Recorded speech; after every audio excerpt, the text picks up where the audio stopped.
He knocked me over. I landed on the dog bowl.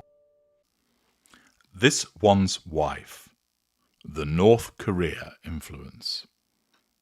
Hello. I'm H.G. Tudor. You're going to receive some insight into the country that is North Korea and the influence this has had upon this one's wife. North Korea is officially the Democratic People's Republic of Korea. It's a country in East Asia. It constitutes the northern half of the Korean Peninsula.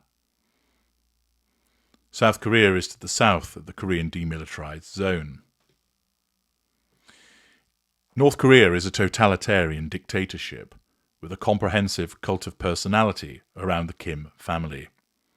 Amnesty International considers the country to have the worst human rights record in the world.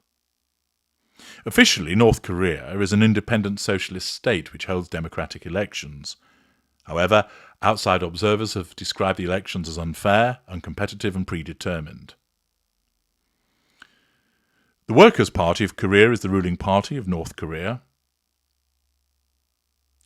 According to Article 3 of the Constitution, Kim Il-sungism, Kim Jong-ism, is the official ideology of North Korea. The means of production are owned by the state through state-run enterprises and collectivized farms. Most services, such as healthcare, education, housing and food production, are subsidized or state-funded. North Korea follows Songun, a military-first policy which prioritizes the Korean People's Army and state affairs and the allocation of resources. It possesses nuclear weapons, and its active duty army of 1.28 million soldiers is the fourth largest in the world. That gives you a little bit of background about North Korea, in case you were unaware of that. But you might not understand that it's actually illegal for North Koreans to leave their country without the government's permission. North Koreans who do attempt to leave the country illegally and are caught can face severe consequences, including torture, forced labour and life imprisonment in a political prison camp. Those who are allowed to travel abroad, like diplomats, elite students, recruited workers and athletes, are monitored closely and must attend special ideological debriefs once they return to North Korea. Thus, control is asserted over them. Sounds a little bit like Harry, doesn't it? He can't leave the side of this one's wife without her permission and approval. Occasionally he is allowed out, but you can well imagine that on his return he's subjected to an ideological debrief, i.e. he's pumped for information and redoctrinated into the cult of this one's wife. There's digital isolation in North Korea. There's no internet connection to the outside world. TVs and radios are preset to approved government channels. North Korean phones cannot make international calls. There's jamming of foreign radio and cell phone signals, all, of course, as a consequence of the necessity of ensuring that the North Koreans only receive the information that the government wants them to receive, so that they can't be affected by outside influences. This is similar to the way that the narcissist deals with the victim, cutting them off from perceived troublesome external influences, something which has happened to Harry as a consequence of his ostracization from his family and the fact that he didn't have anything to do with many of his in-laws from the get-go. The fact that Harry's access to information will be limited, that he will be fed a certain view by his wife in order to keep him under control. And North Koreans are subject to a relentless indoctrination, similar to that of the victim of a narcissist. The North Korean government ideology is a blend of authoritarianism, nationalism and militarism that was infused at its founding and continues 70 years later. Kim Il-sung, the first leader of North Korea, built a cult of personality to consolidate power after purging competing factions in the early 1950s. this one's wife, has similarly built a cult of personality for the purpose of controlling Harry. To justify Kim Il-sung's authoritarian rule, he rewrote his family's history and his own accomplishments, the revision of history, similar to what the narcissist will do to control that intimate partner primary source. He claimed to have almost single-handedly defeated the Japanese to liberate the Korean people. Throughout Kim Il-sung's rule, he was referred to by grandiose titles like Heavenly Leader. How often do you find that the narcissist adopts a title, a nickname, a description to elevate their status? Statues were erected of Kim Il-sung throughout the country. The regime also mandated that every North Korean adult must wear a badge of Kim Il-sung over their heart to show their loyalty, a practice that continues to this day. The cult of personality and the exaggerated accomplishments of the Kim family also served to extend their rule through the ascension of Kim Il-sung's son, Kim Jong-il, and now his grandson, Kim Jong-un. To this day, the ruling Kim family is portrayed as godlike, with mythical stories surrounding their accomplishments. State media inside North Korea has even claimed Kim Jong-un learned how to drive at 3 years old. That kind of bullshit is invariably found with the narcissist. The extreme cult of personality has helped justify the need for the entire North Korean system to revolve around the leader and his absolute authority. Similar to the way that this one's wife operates a cult of personality in relation to Harry, to justify the need for everything to revolve around her and her absolute authority over Harry. Within North Korea, they have 10 principles for the establishment of the monolithic ideological system. They are essentially 10 commandments of subservience to the Kim family and serve as the foundational rules of North Korean society. This means you must fight with all your strength to make the whole society the Kim Il-sung and Kim Jong-ilist one. You must venerate the great respected comrades Kim Il-sung and Kim Jong-il as the great leaders of the party and the people, as the eternal sons of Yuka. Make the authority of the respected comrades Kim Il-sung and Kim Jong-il and of the party the absolute one. Be ready to defend them. Arm yourself with revolutionary ideas of the great respected comrades Kim Il-sung and Kim Jong-il and with the fulfillment of their ideas, the line and the policy of the party. Defend the principle following unconditionally the commandments of the great respected comrades Kim Il-sung and Kim Jong-il, as well as party line and its policy. Reinforce further the ideological, willful and revolutionary unity of the whole party around the figure of its leaders. Learn after the great respected comrades Kim Il-sung and Kim Jong-il have a high moral and ethical image. Use the revolutionary methods of action and the people's model of action. Venerate the political aspects of life bestowed by the leader and by the party. Respond to it by having a high political consciousness and real successes in doing your job. Establish a strict organisational discipline in a wholehearted movement of the whole party, whole state and whole army under the party's sole leadership. Inherit and fulfill the great deed of the Yuka Revolution, the great deed of the Songun Revolution, started by the great leader, respected comrade Kim Il-sung, and guided by the great respected comrades Kim Il-sung and Kim Jong-il, which continues from generation to generation. The 10 Commandments, which ensure control. And you can watch my video, The 10 Commandments of Narcissism, which provides you with the equivalent.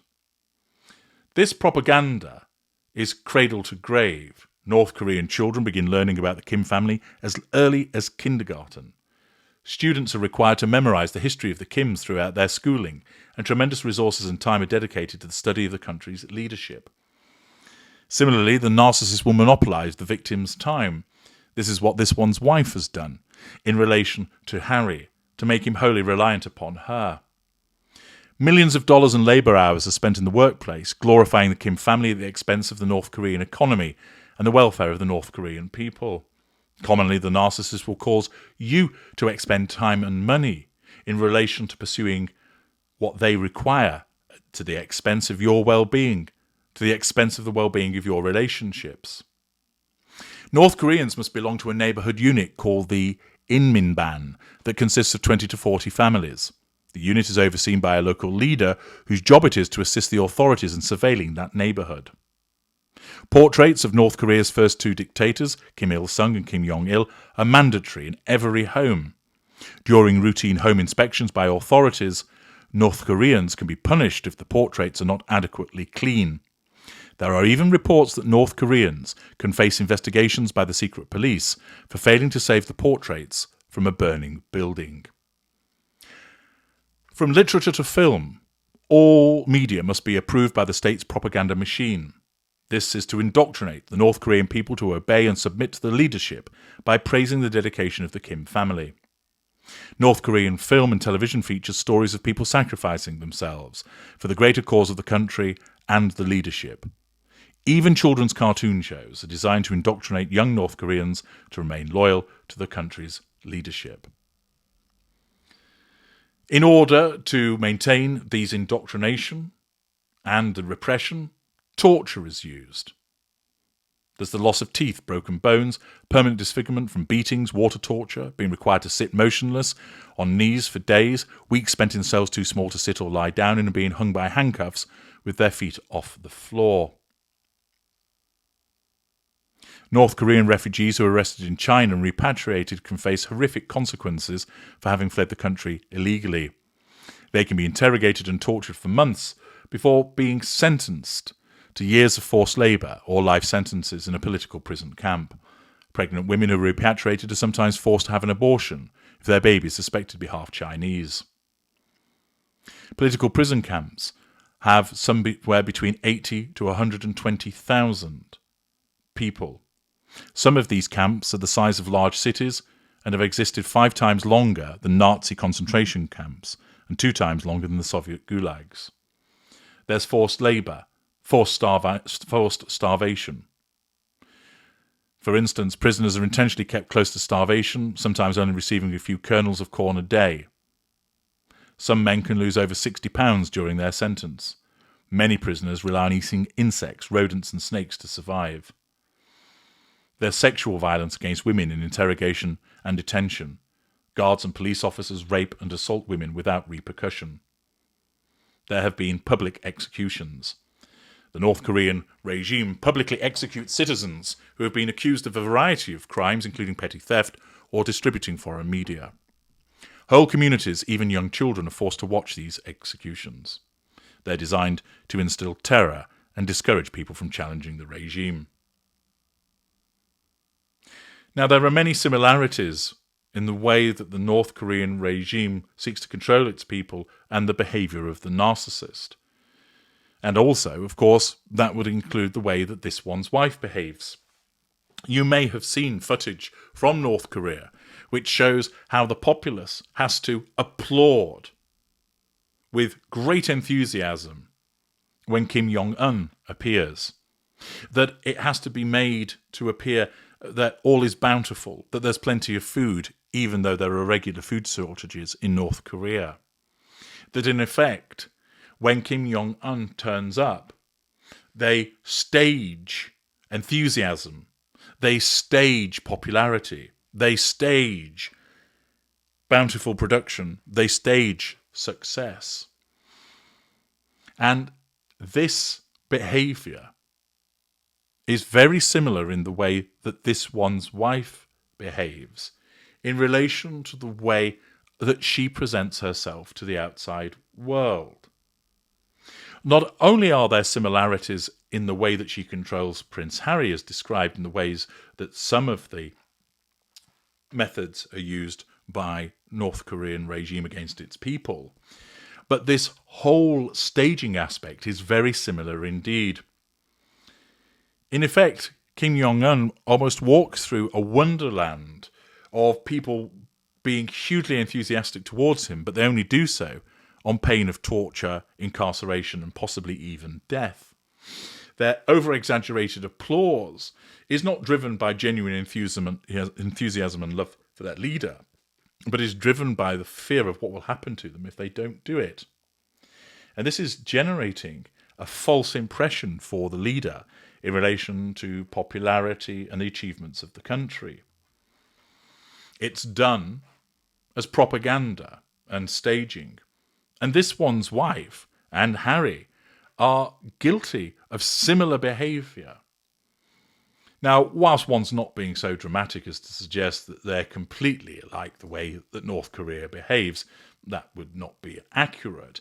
But there are considerable similarities in the things that North Korea does and the way that the narcissist controls that intimate partner primary source victim, and also in the way that Harry, as part of the awful shared fantasy, and this one's wife portray themselves to the outside world.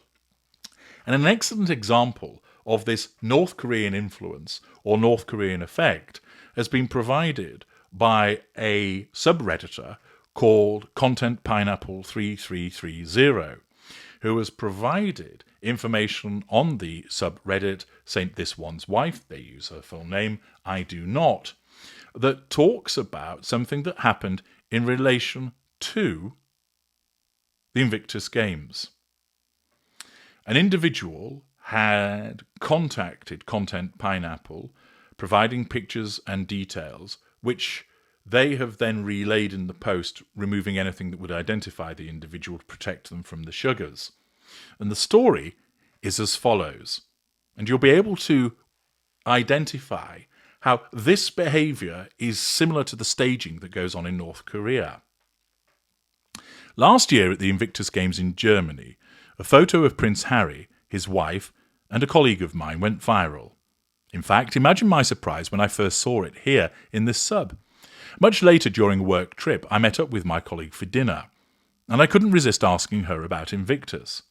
I thought she was pro-Harry and this one's wife. However, her experience revealed quite the opposite. First, the picture. She recounted that this one's wife spotted her and a friend saying, "This would make a great photo opportunity." Thus, in the moment, this one's wife's narcissism, rather than it be a genuine interaction, sees as an opportunity to stage her popularity, in the same way that Kim Jong-un would do in North Korea. She then practically manhandled them into taking a photo. Intrusive, lack of boundary recognition, physical assertion of control. Although this one's wife was pleasant during the photo op, assertion of control in a benign way, Prince Harry was much nicer, and he actually carried the actual conversation. My friend described her as evil, and mentioned that Invictus is used primarily for PR. Again, the staging. The organisers and volunteers had code names for the couple, and could predict their arrivals, because entire sections would be blocked off for stage events, and Getty photographers were ushered in. Just similar to the way that the crowd is affected and that the cameras are rolling for when Kim Jong-un makes an appearance at an event. The Redditor explains, in Harry's opening speech, he mentioned recently discovering his wife's Nigerian heritage. My friend said there was a tumbleweed of awkward silence, except for some cheers from about a dozen Nigerians who had been rounded up for this announcement. Similar in the way that enthusiasts in North Korea are rounded up to show their appreciation for the leader. It struck many as disrespectful to talk about this, diverting attention from an event dedicated to injured soldiers to focus on this one's wife's heritage. She was also at the event where Harry danced down the stairs to meet the Nigerian team. Organisers had gathered the Nigerian women into a section, and this one's wife and Harry were then escorted down among them, again more staging. This one's wife walked right past my friend without acknowledging her, despite having forced a photo with her only the previous day. Thus, the narcissist doesn't need to bother with her because that person has already served their purpose. It was clear that the Nigerian connection is obviously about PR.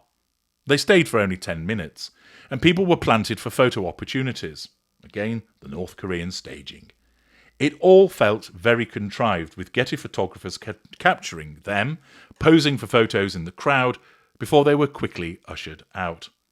In fact, my friend revealed that supportive cardboard banners are handed out to people gathered in sectioned off areas, just in the same way as in North Korea that you might be given a portrait of dear leader to wave in the air as part of your enthusiasm. The Redditor continues by explaining, "My friend said Harry seemed to hate the attention, but is besotted with this one's wife.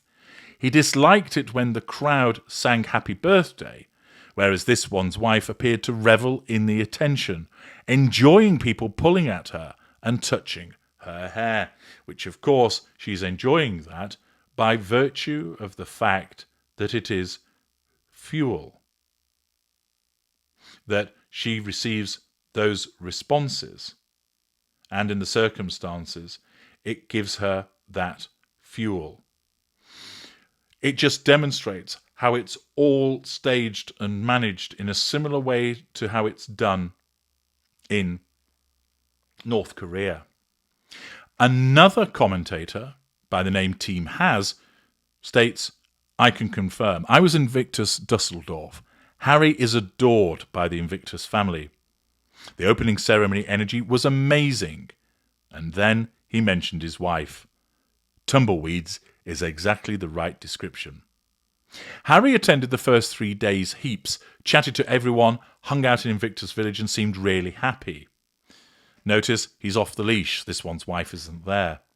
After this one's wife arrived, they only came for very short visits, and she did not speak to people, just posed, literally ran from one person in a wheelchair to the next.